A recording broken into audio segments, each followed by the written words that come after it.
Alors bonsoir à tous et à toutes, chers adhérents de BHC. Ce soir, on est questions-réponses. Et alors, on a déjà quelques questions qui nous ont été envoyées, comme d'habitude. On va essayer d'y répondre. Et vous avez encore des questions en ligne, alors on pourra répondre directement. On commence avec la première question. Est-ce que le Rabbi de Lubavitch était le Mashiach? Alors, c'est une très bonne question. Elle n'est pas de moi, cette question, hein, je préfère le dire. Mais... Il n'y a pas de problème. Alors, d'abord, il faut savoir que dans toutes les générations, chaque génération, il y a quelqu'un qui est Becheskat Mashiach, qui est en potentiel quelqu'un qui peut être le Mashiach. Comme le Or Chaim HaKadosh a écrit sur lui-même que Mashiach Hashem ou Shmo Chaim, et la Haggadah raconte que il devait rencontrer le Baal Shem Tov, et que s'il avait rencontré le Baal Shem Tov, alors le Mashiach serait arrivé. Quoi qu'il en soit, donc le Chaim HaKadosh avait écrit sur lui-même qu'il était le Mashiach, en tout cas le Cheskat Mashiach. Et donc, dans chaque génération, on a quelqu'un qui est Becheskat Mashiach. Le Rabbi de Lubavitch lui-même a reçu, je ne sais pas s'il l'a reçu ou c'est beaucoup de rabbanim ont écrit une, je sais pas comment appeler ça, Ktav Cheskat Mashiach, comme une lettre comme ça qui déclare que tous ces rabbanim pensent qu'il a toutes les qualités qui sont écrites dans le Rambam pour être quelqu'un qui est Becheskat Mashiach, donc qui est en potentiel pour être le Mashiach. Il a fait énormément de choses. Il n'y a pas comment ça s'appelle, de marloquette dessus, de divergence sur ce sujet, que le Rabbi de Lubavitch a fait énormément pour le peuple juif dans tous les domaines. Bien entendu, c'était un géant en Torah et en connaissance phénoménale et en approfondissement, comme on peut le voir dans ses bouquins. Ceux qui étudient ces bouquins, il y a beaucoup de gens qui disent n'importe quoi, ils n'ont pas étudié, mais ceux qui étudient les bouquins du Rabbi voient qu'il était vraiment quelqu'un de très grand dans tous les domaines de la Torah. Rabbi Shalom Essas, lui-même qui n'était pas un rigolo, a écrit énormément sur le Rabbi, pas seulement avec le Rabbi, il avait une grande correspondance avec le Rabbi. Il lui demandait même des questions par rapport à lui, et le Rabbi lui a interdit de sortir du Maroc quand il était grand rabbin du Maroc, et seulement après plusieurs fois qu'on lui a proposé d'être le grand rabbin de Jérusalem, alors le Rabbi lui a donné entre guillemets la permission d'aller. Et Baba Sali la même chose. Donc et Rabbi Shalom s'annulait entre guillemets devant le Rabbi de Lubavitch. Il a écrit un espèce sur lui, quelque chose qu'on voit pas fréquemment. Donc nous voyons énormément de grands qui sont partis voir le Rabbi. Donc d'un point de vue de la Torah, c'était un géant. D'un point de vue de la Tzidkut, c'était un géant. D'un point de vue de ce qu'il a fait pour le peuple juif, on dit qu'il y a deux choses qu'on peut trouver dans le monde entier, c'est Coca-Cola et Chabad.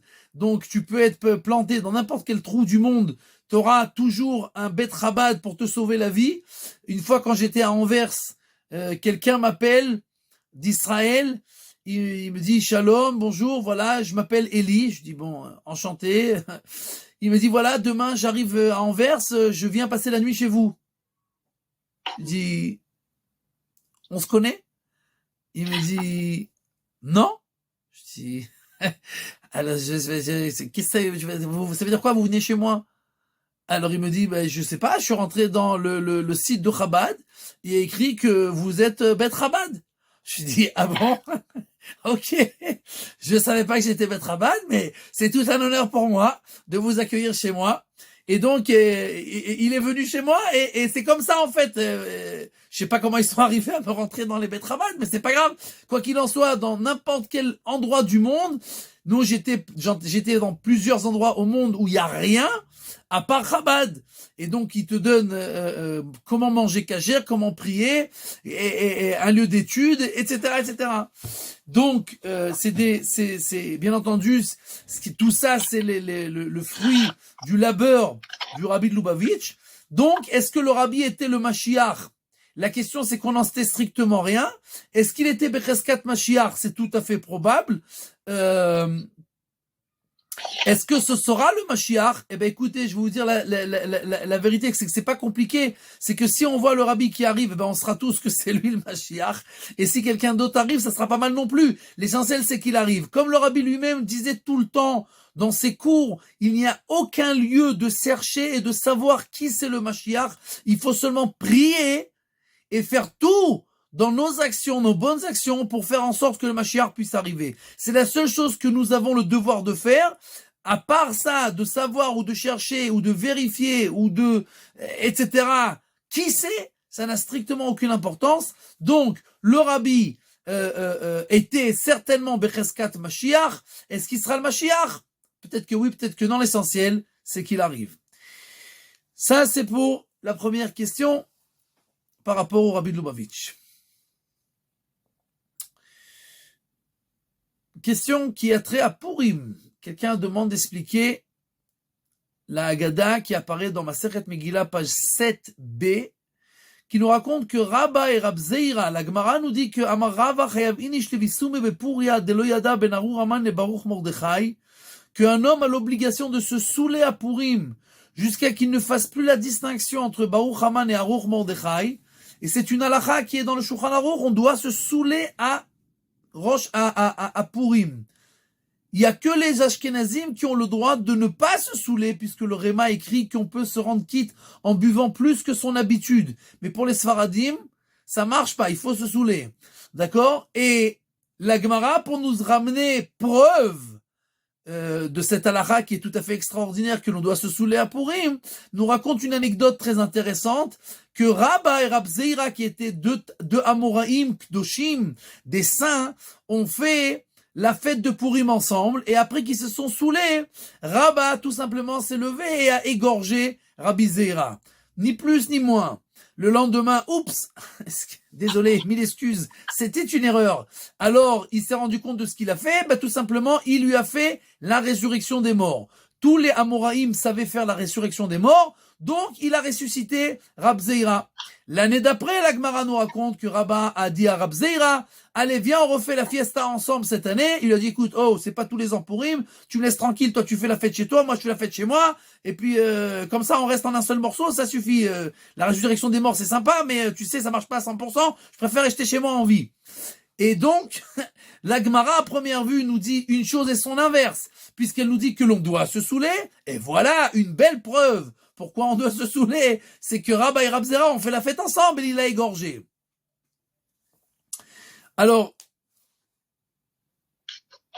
premièrement, il faut savoir que la Gemara, quand elle raconte des histoires, il y a deux parties dans la Gemara. Il y a les parties qui sont halakha, qui sont les lois, et il y a des parties qui sont des histoires. Alors le Zohar nous dit que les histoires dans la Gemara, c'est Razin des Razin, c'est les secrets des secrets. C'est-à-dire que tout est en code et tout est en allusion. Je viens d'étudier maintenant, juste avant le cours, la page 110 dans ma Masechet Shabbat, qui nous parle de toutes sortes d'histoires bizarres de guérison et de choses qu'on doit faire pour guérir des gens, des choses tout à fait hallucinantes. Et bien entendu, ce n'est pas à prendre au sens simple et à la lettre.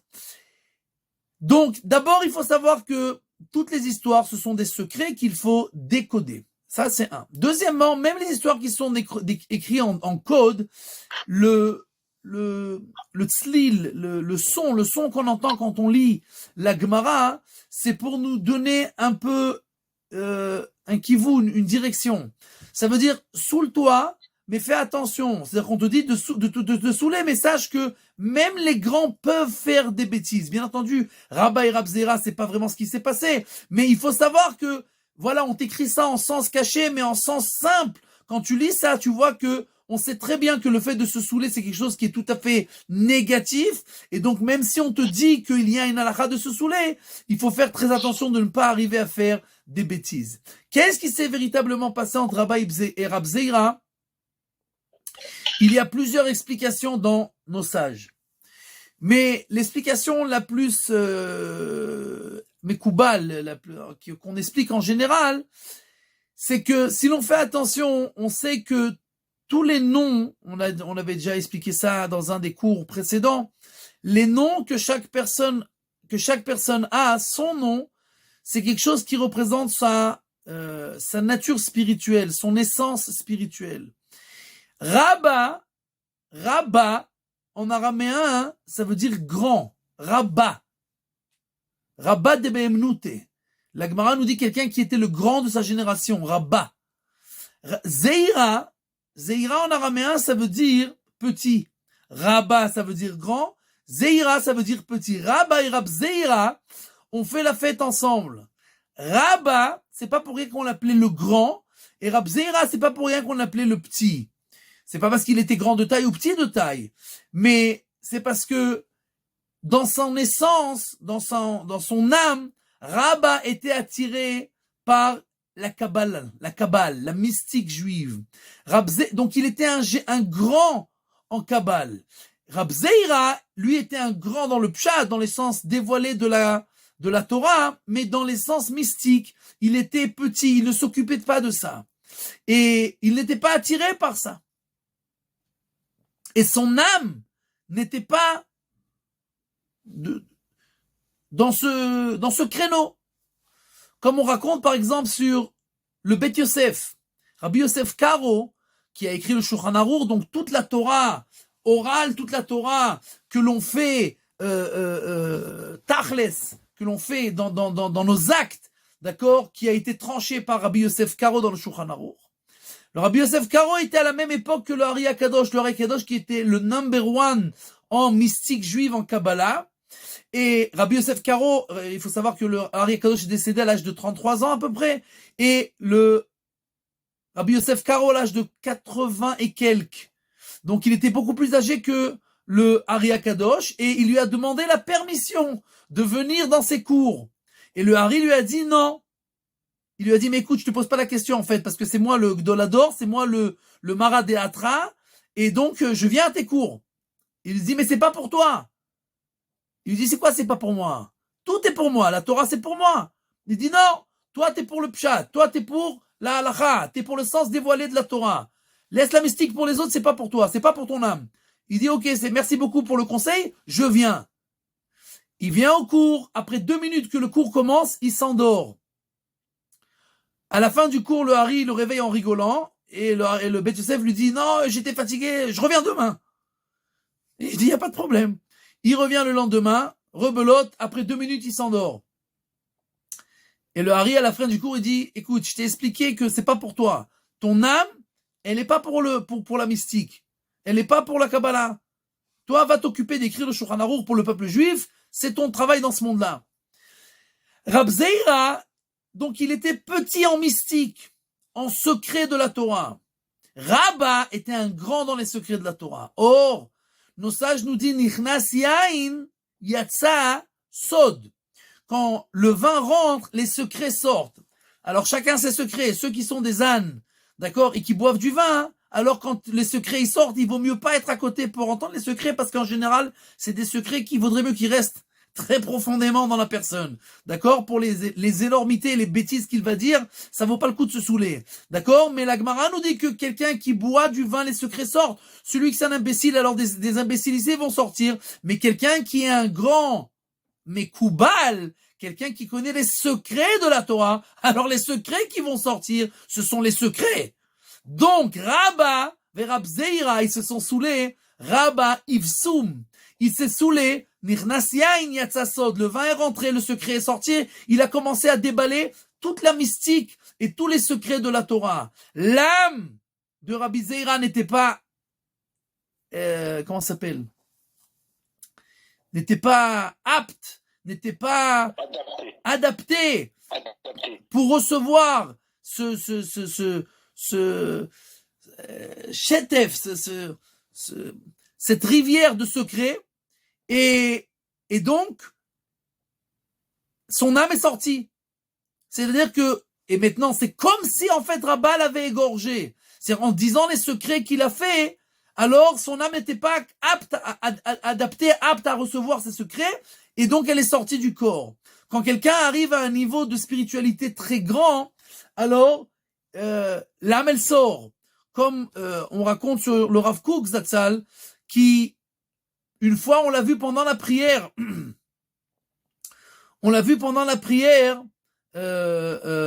sortir en plein milieu de la prière et commencer à creuser dans la terre. Alors on lui a posé la question, qu'est-ce que tu fais pendant la prière? Il dit, je suis tellement rentré dans l'essence de la prière, dans la spiritualité de la prière, que j'ai peur que mon âme elle sorte. Et alors j'ai besoin de m'accrocher à quelque chose de matériel. Si on parle du Rabbi de Lubavitch déjà, alors je peux vous raconter que quelqu'un m'a raconté qu'il était là-bas. C'est pas une histoire que j'ai lue dans un bouquin, c'est quelqu'un qui était là-bas, un ami à moi qui m'a raconté. Et avant de partir de ce monde-là, je fais attention à mes mots, le Rabbi de Lubavitch avait eu un arrêt cardiaque. C'est-à-dire une attaque du cœur, je sais pas comment on dit ça, une crise cardiaque. Et les médecins lui avaient interdit de faire des mahamarim. Un mahamar, c'est en fait quand le rabbi donnait un cours de très long, 2, 3, 4, 5 heures de suite, et tout le temps, quand on le voyait, quand il donnait le cours, ces mahamarim là, il attrapait la table. Et on lui a posé la question, pourquoi il attrape la table? Il a dit parce que il rentre encore une fois tellement dans cette ambiance-là spirituelle que l'âme, il veut rester accroché à ce monde-là. Et donc, après qu'il a eu la crise cardiaque, il était tout le temps accroché avec des machines qui le vérifiaient tout le temps que ça va, que le cœur il marche bien, etc., etc. Et donc, il y avait des médecins qui regardaient tout le temps ce qui se passait chez lui. Et donc, pendant une période, il a vraiment pas fait de cours, etc. Et un jour, il a dit à son aide, il lui a dit, ok, aujourd'hui je fais cours. Il dit, mais les médecins, ils ont dit, je m'en fous les médecins, c'est fini, je peux pas, je veux donner cours. D'accord? Ils ont rassemblé tous les chassidim, et le Rebbe a commencé à faire cours. Et après quelques instants, on voit le médecin qui arrive en criant, qu'est-ce qui se passe? Où il est le Rav? Il dit, mais qu'est-ce qui t'arrive? Il dit, ça fait quelques minutes que toutes les machines, elles montent, comme s'il était mort. C'est-à-dire que il est plus là. Dans les machines, on voit qu'il est plus là. Et en fait, c'est parce qu'il avait commencé le cours. Donc, en fait, il était complètement déconnecté de ce monde-là. Donc, c'est en fait ce qui s'est passé avec Rabbi Rab Zeira. Ce qui s'est passé avec Rabbi Rab Zeira, c'est un passage de niveau spirituel qui était beaucoup trop élevé pour Rabbi Zeira. Et donc, il n'a pas tenu le coup et son âme, elle est sortie de son corps. C'est comme si il avait été égorgé. Mais encore une fois, pour nous, ce qu'on apprend de là, c'est de faire attention. Celui qui ne sait pas se saouler, qui touche pas à la bouteille. D'accord? Bien entendu, quand on se saoule, on n'est jamais normal. Mais celui qui est normal, qui est pas normal en restant normal, ça c'est la limite. Ad deloyada. Ad velo ad bichlal. Il doit arriver jusqu'à la limite, mais pas dépasser la limite. D'accord? C'est celui qui dépasse la limite et qui fait des bêtises. Alors, il vaut mieux pas qu'il boive de vin. Il a qu'à devenir Ashkenaz pour un jour et boire seulement plus que son habitude. Et comme ça, il se rend quitte au moins d'après ces avis-là. Ça, c'est pour notre histoire de Purim, de Rabbi et de Rab Zeira dans la Gemara. Si quelqu'un a une question, Ken. Oui, non, vous comprenez la référence de cette histoire que je ne connaissais pas du tout, entre Rabat et c'est Rabbi Zera, en fait, c'est pas, non? C'est Rabbi Zera? Ken. Non. Megillah, le traité de Megillah, page 7b. Ah, bah, je devrais connaître. Megillah, 7b. Merci. Besimcha.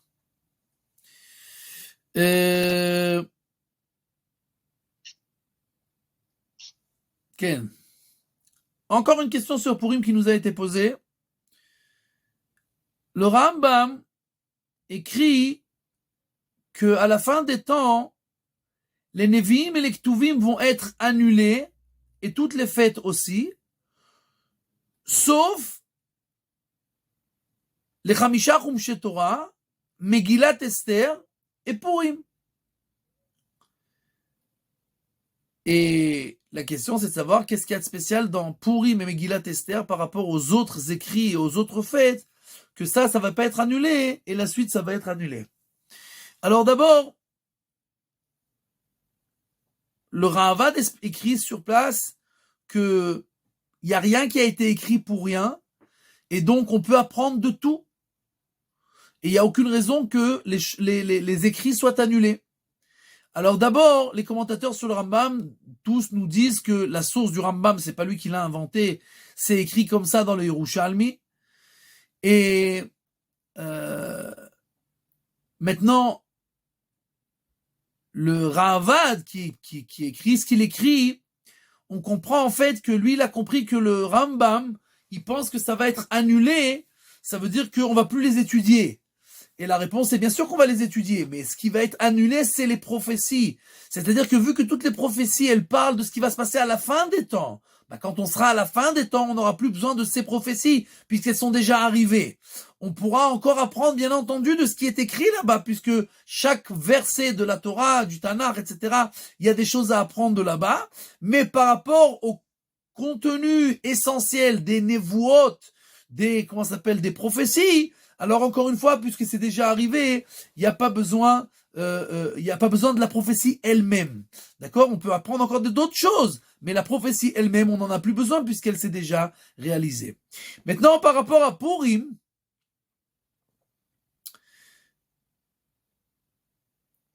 le Midrash nous dit, dans Midrash Rabbah, Parashat Beshalach, le Midrash nous dit que Moshe Rabbeinu, kilkel be'az vetiken be'az.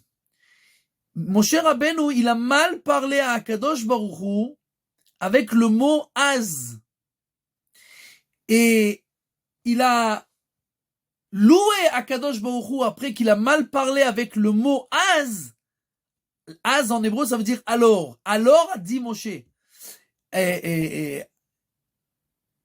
Donc il a loué Akadosh Baruch Hu après cela avec le mot az. De la même manière qu'il a mal parlé avec le mot az, il a loué après avec le mot az. Il a mal parlé avec le mot az quand il a dit ou az bati el paro era la hamazé. Donc Akadosh Baruch Hu envoie Moshe Rabbeinu pour délivrer le peuple juif et Moshe lui dit et depuis que je suis venu chez Paro, c'est encore pire. Alors pourquoi tu m'as envoyé? Donc Moshe Rabbeinu, il a des questions. Il comprend pas. Il vient un peu entre guillemets. Il parle un peu contre la parole divine. Pourquoi tu m'as envoyé? Je te comprends pas. Tu voulais délivrer le peuple et à cause de moi, maintenant, ils ont un travail encore plus dur. Donc le Midrash nous dit qu'il a mal parlé. Il a dit, ou me'az bati el paro, depuis que je suis venu chez Paro. Alors c'est encore pire. Me'az. Et il a loué à Kadosh Baruch Hu, Az yashir Moshe uvnei Israël. Après que les Bnei Israël sont sortis d'Égypte, alors il y a écrit Az, alors les Bnei Israël, Moshe a chanté avec les Bnei Israël. La question, bien entendu, est flagrante. Le Midrash nous dit qu'avec le mot Az, Moshe a mal parlé. Avec le mot Az, il a réparé et loué. Sauf que le deuxième fois que ça apparaît Az, c'est pas du tout Moshe Rabbeinu qui le dit. Quand la première fois, Moshe Rabbeinu dit, ou mais Az bati el paro, depuis que je suis venu chez le paro, c'est Moshe qui parle avec Akadosh Baruch Hu qui lui dit, oh, qu'est-ce qui se passe là? Depuis que je suis venu chez Paro, c'est une catastrophe. Mais quand il y a écrit Az yashir Moshe, alors, Moshe a loué avec le peuple juif après l'ouverture de la mer Rouge. C'est pas Moshe qui dit ça, c'est la Torah qui dit ça. Après que l'ouverture de la mer, alors Az, Yashir, alors a chanté Moshe et le peuple juif. Qu'est-ce qu'ils ont chanté? Ashir al Hashem ki gaoga. Je vais chanter pour Dieu parce que il s'est mis au-dessus de tous les orgueilleux.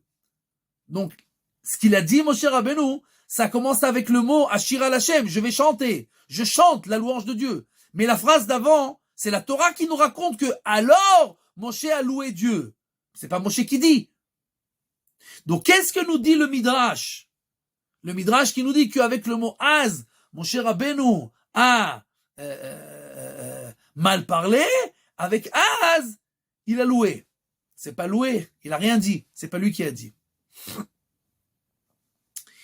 Le Zohar HaKadosh nous dit que le mot Az, il est fabriqué de la lettre Aleph et la lettre Zain. Alors, vous avez posé la question au début du cours par rapport aux lettres, Rabbi Moshe. Alors, on retourne un peu aux lettres qu'on a étudiées l'année dernière. Et le Zohar nous dit que, comme on l'a étudié l'année dernière, la lettre Aleph, elle représente Akadosh Baruch Hu. C'est pour ça que un homme, qui a trois associés en lui, son père, sa mère et Akadosh Baruch Hu. Le père et la mère amènent le corps, Akadosh Baruch Hu amène l'âme.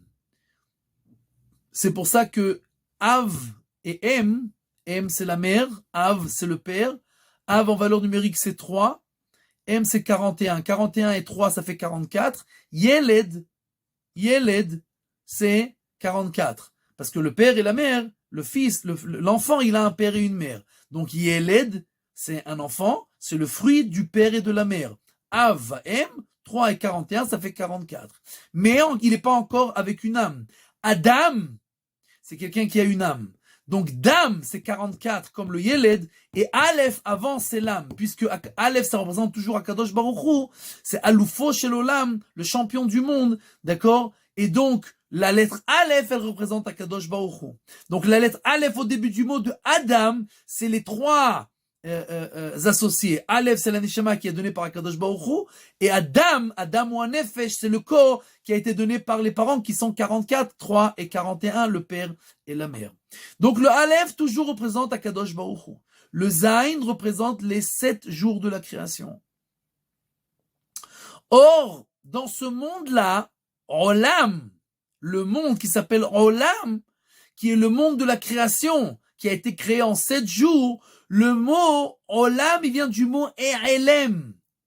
Erelem, ça veut dire il cache.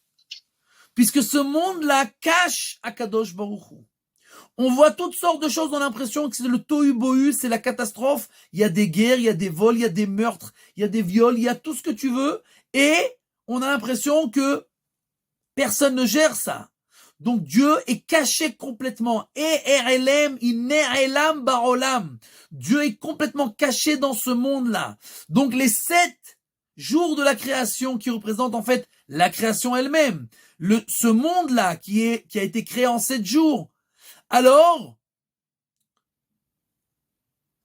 Az, le Zohar nous dit, c'est que la compréhension de tout ce qui se passe dans ce monde-là, c'est quand on met le Aleph devant le Zayn. C'est quand on met Akadosh Baruch Hu et qu'on comprend que c'est lui qui dirige les 7 jours de la création, qui dirige ce monde-là, alors tout devient clair. C'est pour ça que la Gemara dans Maseret Sanhedrin, dans le dernier chapitre, nous dit que Minayin letriat hametim min Torah. D'où on sait qu'on va arriver à la fin des temps, à la résurrection des morts et à la venue du Messie. D'où on sait. C'est écrit nulle part dans la Torah. La Gemara nous dit, l'allusion à ça, c'est Az Yashir Moshe. Alors, chantera Moshe. Chantera. Alors, à chanter Moshe. On a passé la mer Rouge, et la Torah nous raconte, alors, à chanter Moshe le peuple juif. Pourquoi chantera? Et la Gemara nous dit de là, l'allusion à la shira, les louanges, les chansons qui vont être faites par nous à la fin des temps. Alors, Yashir, il chantera. Et en fait, ce qui se passe, c'est que Moshe Rabbeinu, quand il a dit Umeaz bati el Paro, depuis que je suis venu chez Pharaon, alors il y a eu une catastrophe. C'est-à-dire que tu vois ce monde-là, tu vois la création, tu vois l'Égypte, Pharaon, le peuple juif, tu vois un décret, on donne du travail plus difficile au peuple juif. Et tu déconnectes Akadosh Baruch Hu. Qu'est-ce qui se passe? Où t'es? Oh, où je suis? Je suis partout. C'est moi qui gère tout. Donc, Akadosh Baruch Hu, mon cher Rabbeinu, il dit, Umeaz bati el Paro. Oh, depuis que je suis arrivé.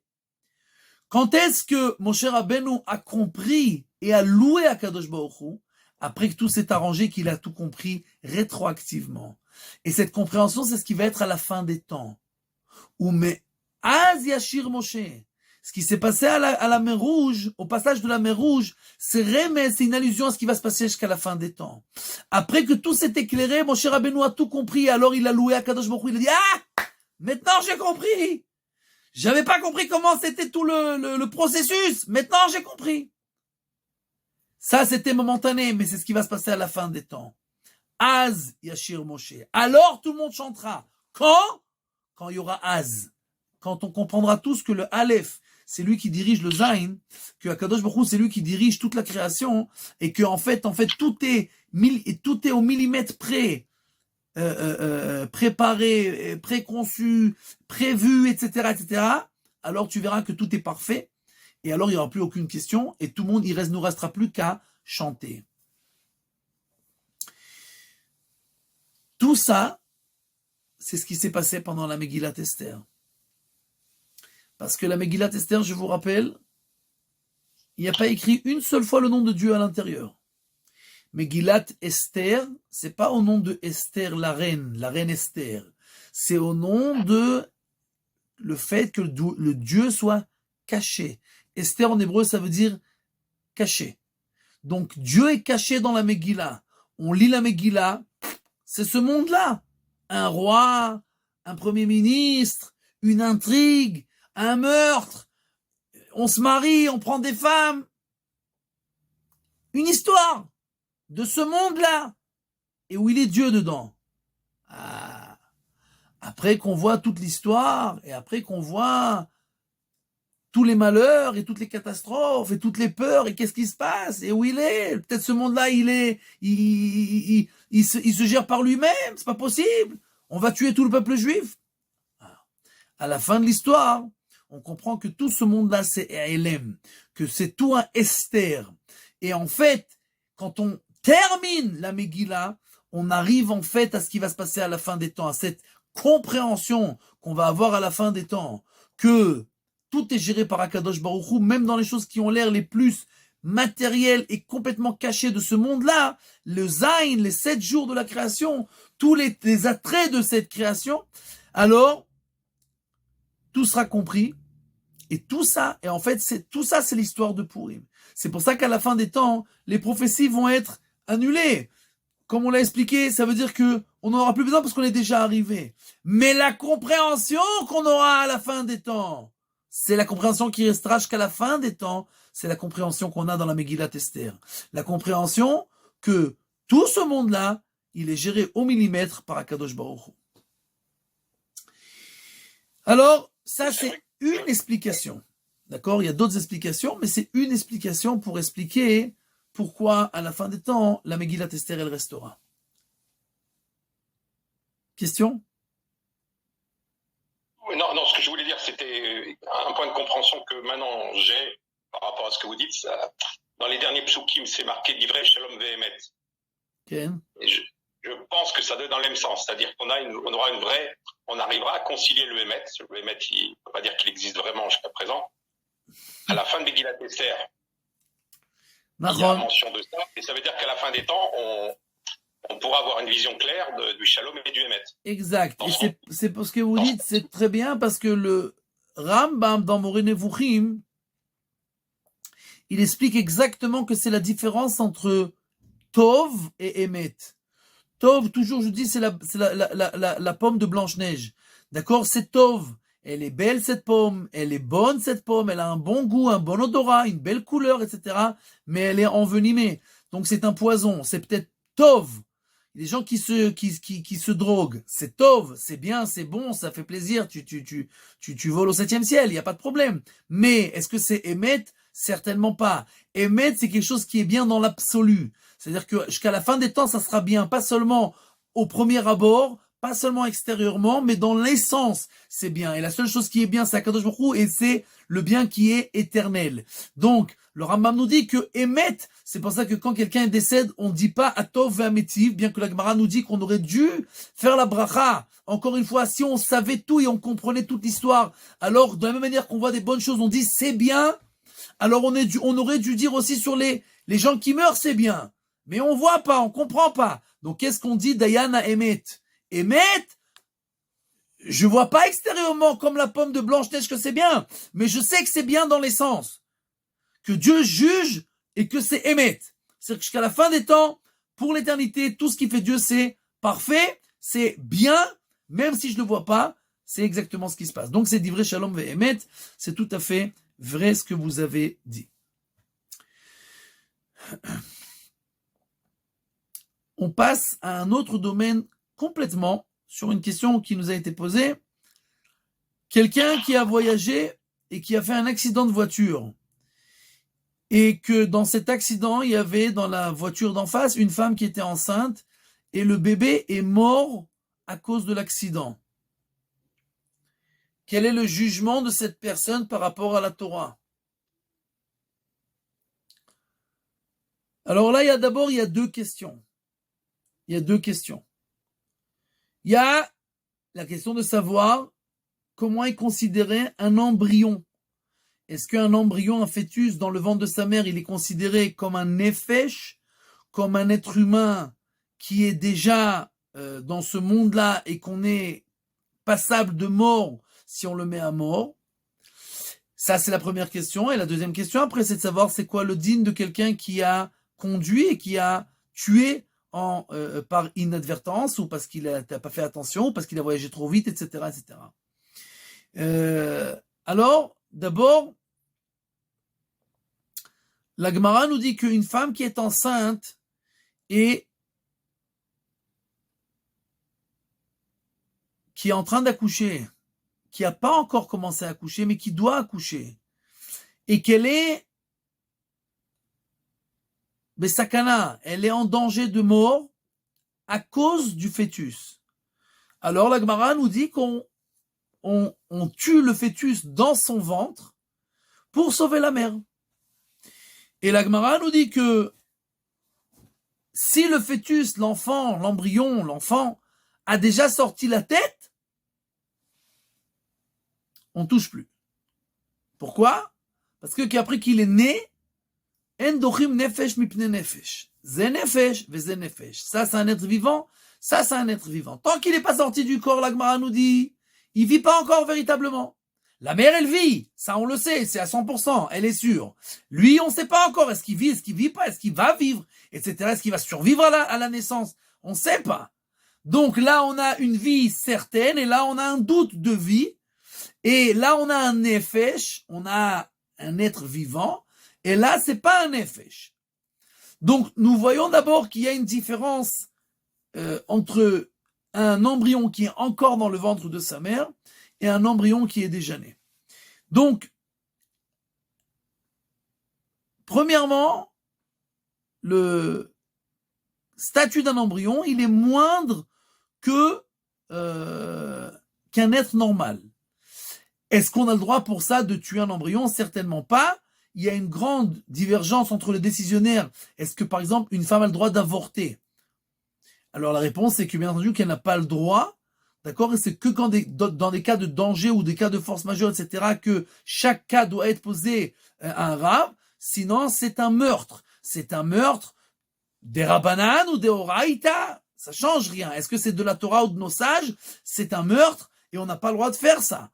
Maintenant, est-ce que on peut, encore une fois, dans des cas particuliers comme une femme qui est en danger, etc., ça, son état, il est moindre qu'un être qui est déjà vivant, mais ça ne veut pas dire que c'est pas un être vivant. C'est un être qui est moins vivant, il est moins nefesh. D'accord? Mais, donc, d'abord, d'un point de vue du guéder, d'un point de vue du statut, c'est cet embryon, il n'est pas encore considéré comme un nefesh, comme un être vivant à 100%, mais bien entendu que c'est pas pour ça qu'on a le droit de le mettre à mort sans aucune raison.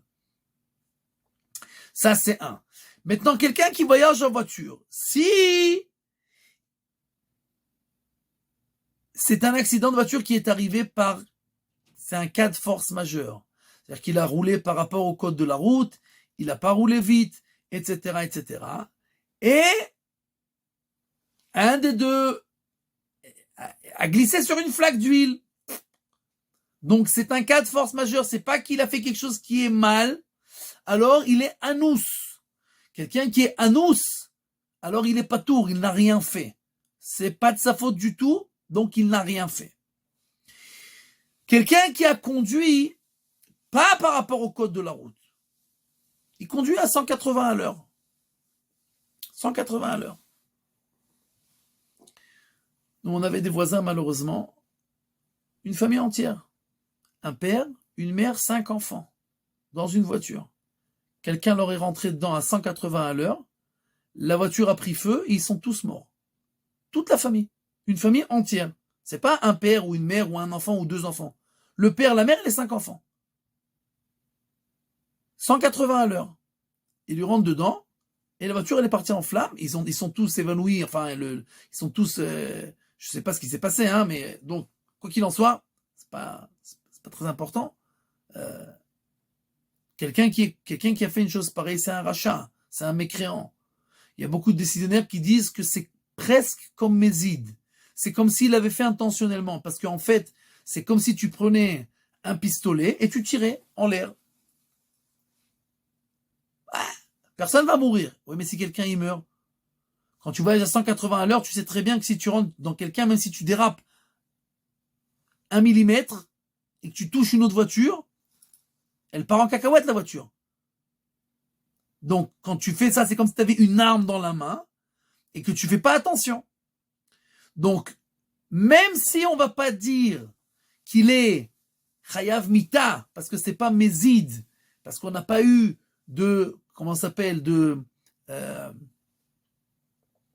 Edim, il n'y a pas de témoin, il n'y a pas de Hatra, etc., etc. Donc on peut pas le mettre à mort, mais ce qui est certain, c'est que même s'il n'est pas Mézid, en tout cas il est Karov le Mézid, et donc c'est possible, je ne sais pas, on n'a pas de tribunal pour nous dire ça, c'est quoi le din, mais c'est très possible que son jugement sera d'aller en galoute. Quelqu'un qui a tué par inadvertance, et encore une fois là c'est plus grave qu'inadvertance, mais même si quelqu'un par exemple il a voyagé pas à 180 à l'heure, il a voyagé à 100 à l'heure, mais il n'a pas fait attention. Il a roulé par rapport au code de la route, mais il n'a pas regardé, il a parlé à quelqu'un une seconde et paf, il est entré et il a tué quelqu'un. Alors ça s'appelle tuer par inadvertance, mais c'est très grave aussi. C'est pour ça que quelqu'un qui a tué Béones, il a glissé sur une flaque, alors il n'y avait rien à faire, d'accord? Mais quelqu'un qui n'a pas regardé, alors il n'est pas Mézid, c'est pas un mécréant, mais c'est pas bien du tout ce qu'il a fait, il faut faire très attention. Donc il est Shogeg, et Shogeg, c'est quelqu'un qui rotsar bishgaga, il va dans la Irmiklat, il va dans les villes de refuge, et donc il semblerait qu'une personne comme ça devra, si on était à l'époque de la Torah, aller dans une ville de refuge jusqu'à la mort du Kohen Gadol, ou alors seulement il pourra rentrer chez lui. Et la raison pour laquelle on va dans la ville de refuge, c'est tout simplement puisque les villes de refuge, c'est les villes de Kohanim. Or la Gemara nous dit partout, Kohanim zrizim hem, et Rashi explique à chaque fois zehirim hem. Les Kohanim, ils sont des gens qui font très attention à tout. Or, quelqu'un qui a fait mourir quelqu'un d'autre par inadvertance, c'est parce qu'il fait pas attention. Donc, en fait, on l'envoie étudier chez les Kohanim comment faire attention dans ta vie. Chaque chose, il faut faire attention. On fait pas les choses pour rien. Il faut faire chaque chose avec sechel, avec réflexion, en pensant à toutes les choses qui peuvent découler de ça et les conséquences de ça. Et c'est pour ça qu'on l'envoie. Donc il semblerait que ce sera le jugement de cette personne qui aurait mis à mort quelqu'un. Si c'est un embryon, alors encore une fois, on a une divergence entre les poskim. Est-ce que c'est un nefesh ou pas un nefesh des Rabbanan ou des Oraïta? Alors il semblerait que par rapport à ça, la réponse elle changera aussi.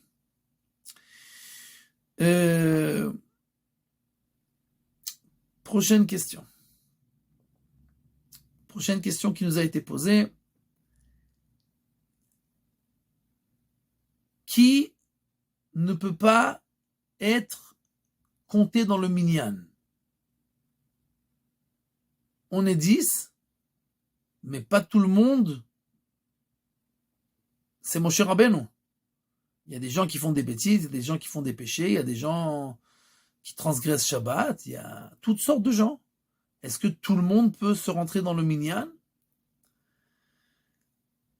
La réponse est non. Pas tout le monde peut rentrer dans le minyan. Quelqu'un qui est Mechalel Shabbat Befaresia, c'est-à-dire qu'il est Mechalel Shabbat devant tout le monde.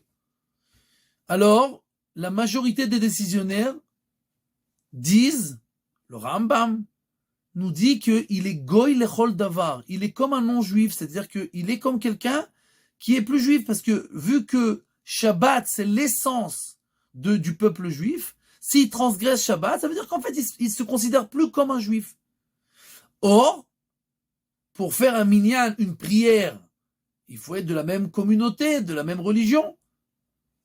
Les chrétiens entre eux, les musulmans entre eux, les juifs entre eux. Chacun prie sa prière, chacun prie son Dieu, entre guillemets, etc., etc. D'accord? Donc, quelqu'un qui se considère plus comme un juif, qui s'est sorti du lot, alors il peut plus faire partie du minyan. Il y a certains décisionnaires en petit nombre qui disent que aujourd'hui, même ceux qui transgressent Shabbat, c'est Tinokot Shenishbu. C'est des juifs, en fait, qui sont comme s'ils avaient été pris en captivité. Et donc, ils sont pas responsables de leur acte. Alors, d'abord, il faut savoir que quelqu'un qui est un Tinok Shenishba, ça veut pas dire que ça devient un saint.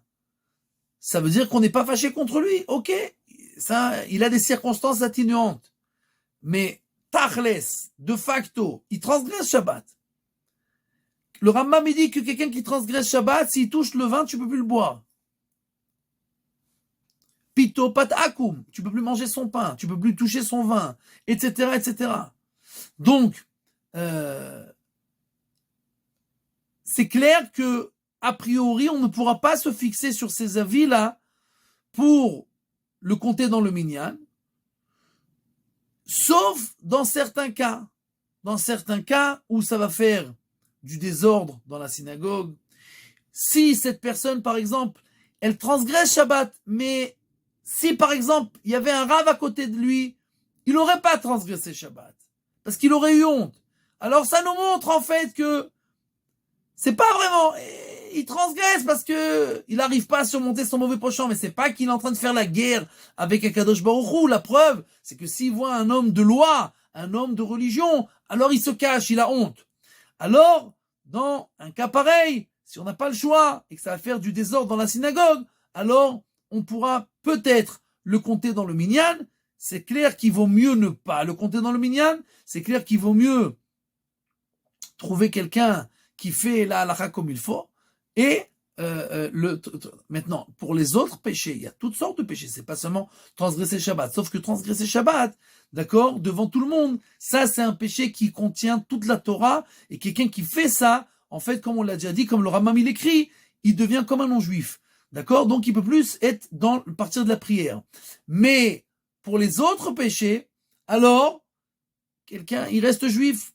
Quelqu'un, il fait des péchés, la Torah, elle n'a pas donné aux anges, et quelqu'un, c'est clair que quelqu'un qui fait des grands péchés qui sont connus, alors des fois, on pourra peut-être faire des sanctions de ne pas le compter dans la tfila pour qu'il se repentisse. Mais, tant que c'est un juif et qu'il ne transgresse pas Shabbat, normalement, en général, on peut le compter dans le minyan.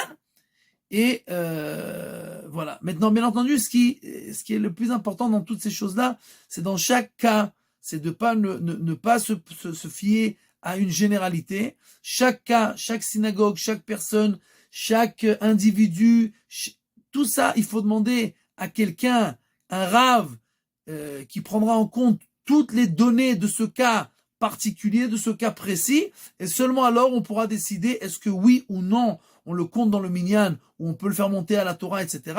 Mais on ne peut pas faire ça sur un pied levé et par rapport à des généralités, parce que chaque cas, c'est un cas qui est différent. Tov. Si quelqu'un a d'autres questions, on y répondra rapidement. Sinon, on se reverra la semaine prochaine.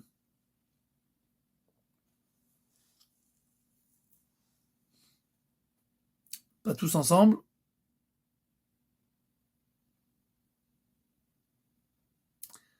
Ok, alors s'il n'y a pas de questions, Bezrat Hashem Yitbarach, qu'on ait une bonne fin de semaine, Shabbat Shalom, et à la semaine prochaine, Bezrat Hashem.